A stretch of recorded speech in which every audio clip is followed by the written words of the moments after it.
I just want to do God's will, and He's allowed me to go to the mountain, and I've looked over and I've seen the promised land.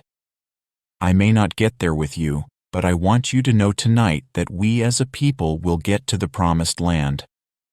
Darkness cannot drive out darkness. Only light can do that. Hate cannot drive out hate. Only love can do that. If I wish to compose or write or pray or preach well, I must be angry. Then all the blood in my veins is stirred, and my understanding is sharpened. In the end, we will remember not the words of our enemies, but the silence of our friends. It is incontestable and deplorable that Negroes have committed crimes, but they are derivative crimes. They are born of the greater crimes of the white society. Faith is taking the first step even when you don't see the whole staircase. The principle of self-defense, even involving weapons and bloodshed, has never been condemned, even by Gandhi. I have a dream that my 4 little children will one day live in a nation where they will not be judged by the color of their skin, but by the content of their character. If we are to go forward, we must go back and rediscover those precious values, that all reality hinges on moral foundations, and that all reality has spiritual control. The ultimate tragedy is not the oppression and cruelty by the bad people, but the silence over that by the good people. The past is prophetic in that it asserts loudly that wars are poor chisels for carving out peaceful tomorrows. The ultimate measure of a man is not where he stands in moments of comfort and convenience, but where he stands at times of challenge and controversy.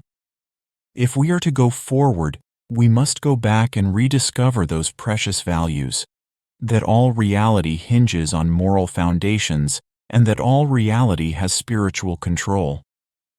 The sweltering summer of the Negro's legitimate discontent will not pass until there is an invigorating autumn of freedom and equality. We must accept finite disappointment, but never lose infinite hope. The time is always right to do what is right. We must learn to live together as brothers or perish together as fools. Life's most persistent and urgent question is, what are you doing for others? Nothing in all the world is more dangerous than sincere ignorance and conscientious stupidity. I have decided to stick with love.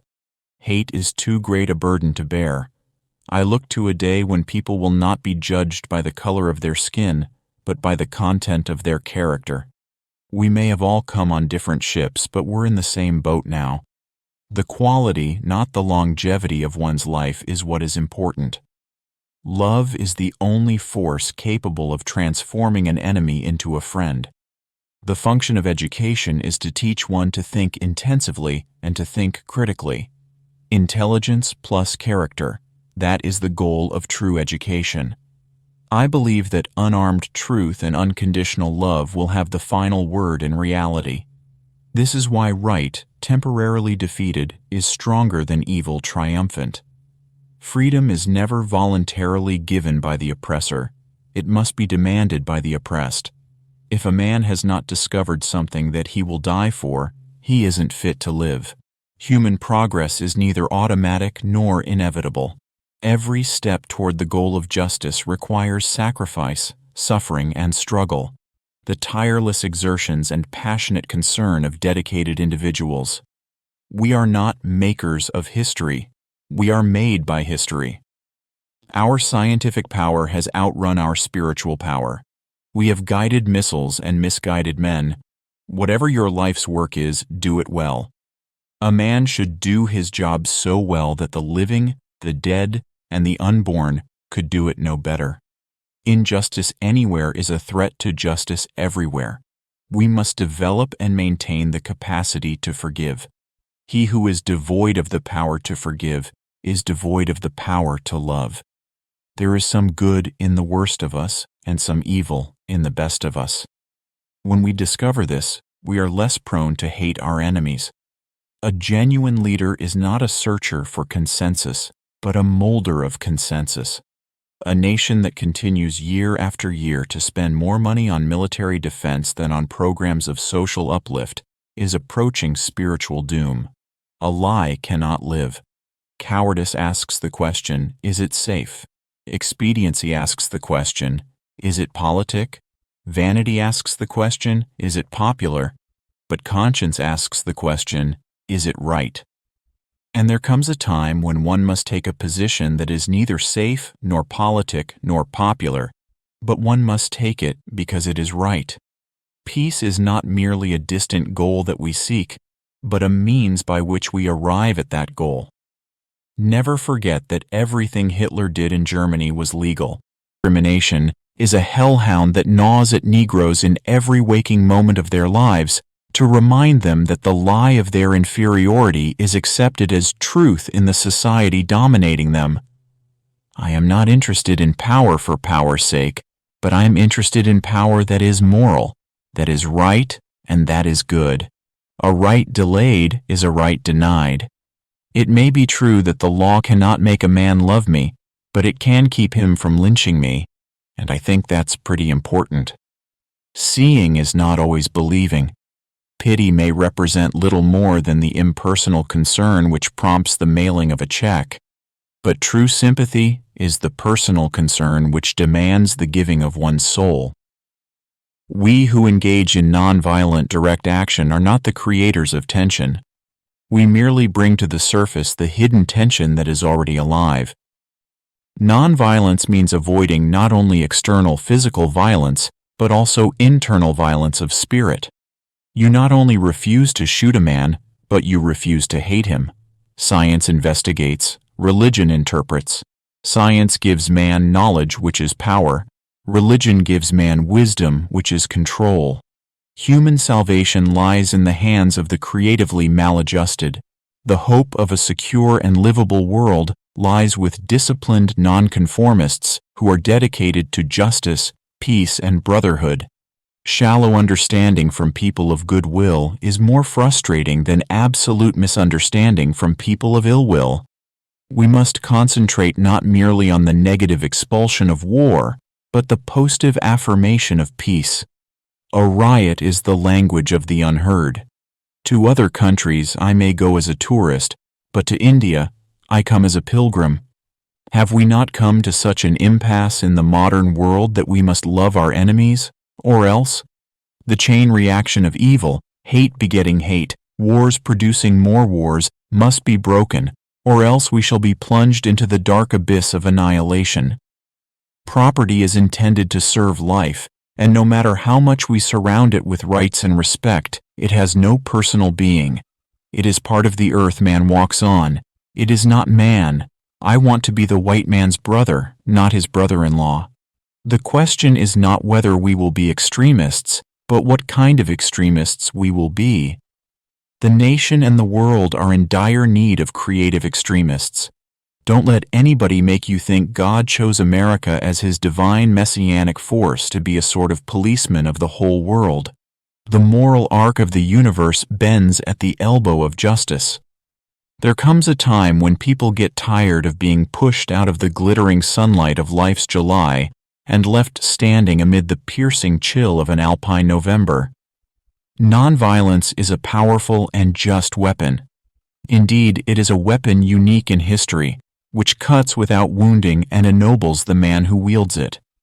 Law and order exist for the purpose of establishing justice, and when they fail in this purpose, they become the dangerously structured dams that block the flow of social progress. War is a poor chisel to carve out tomorrow. A nation or civilization that continues to produce soft-minded men purchases its own spiritual death on the installment plan. One of the greatest casualties of the war in Vietnam is the Great Society, shot down on the battlefield of Vietnam. There is nothing more tragic than to find an individual bogged down in the length of life, devoid of breadth. Every man lives in two realms, the internal and the external. The internal is that realm of spiritual ends expressed in art, literature, morals, and religion. The external is that complex of devices, techniques, mechanisms, and instrumentalities by means of which we live. The Negro needs the white man to free him from his fears. The white man needs the Negro to free him from his guilt. When you are right, you cannot be too radical. When you are wrong, you cannot be too conservative.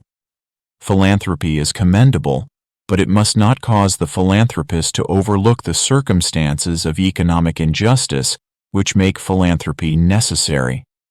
Violence as a way of achieving racial justice is both impractical and immoral. I am not unmindful of the fact that violence often brings about momentary results. Nations have frequently won their independence in battle, but in spite of temporary victories, violence never brings permanent peace. The limitation of riots, moral questions aside, is that they cannot win and their participants know it. Hence, rioting is not revolutionary but reactionary because it invites defeat. It involves an emotional catharsis, but it must be followed by a sense of futility. There can be no deep disappointment where there is not deep love. Whatever affects one directly affects all indirectly. I can never be what I ought to be until you are what you ought to be. This is the interrelated structure of reality. History will have to record that the greatest tragedy of this period of social transition was not the strident clamor of the bad people, but the appalling silence of the good people. At the center of nonviolence stands the principle of love.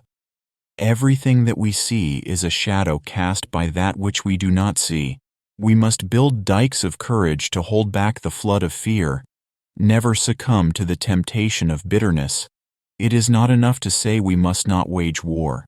It is necessary to love peace and sacrifice for it. I have a dream that one day every valley shall be exalted, every hill and mountain shall be made low, the rough places will be made straight, and the glory of the Lord shall be revealed, and all flesh shall see it together. Every man must decide whether he will walk in the light of creative altruism or in the darkness of destructive selfishness. An individual has not started living until he can rise above the narrow confines of his individualistic concerns to the broader concerns of all humanity. We must use time creatively. The first question which the priest and the Levite asked was, "If I stop to help this man, what will happen to me?" But the Good Samaritan reversed the question, "If I do not stop to help this man, what will happen to him?" Oppressed people cannot remain oppressed forever. The yearning for freedom eventually manifests itself.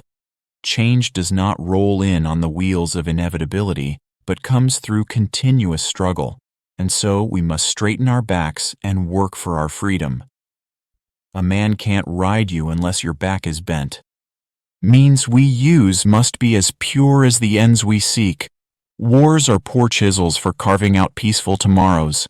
I have a dream that one day on the red hills of Georgia, the sons of former slaves and the sons of former slave owners will be able to sit together at the table of brotherhood. The art of acceptance is the art of making someone who has just done you a small favor wish that he might have done you a greater one. Since being in India, I am more convinced than ever before that the method of nonviolent resistance is the most potent weapon available to oppressed people in their struggle for justice and human dignity. I submit that an individual who breaks a law that conscience tells him is unjust, and who willingly accepts the penalty of imprisonment in order to arouse the conscience of the community over its injustice, is in reality expressing the highest respect for law. A man dies when he refuses to stand up for that which is right. A man dies when he refuses to stand up for justice. A man dies when he refuses to take a stand for that which is true.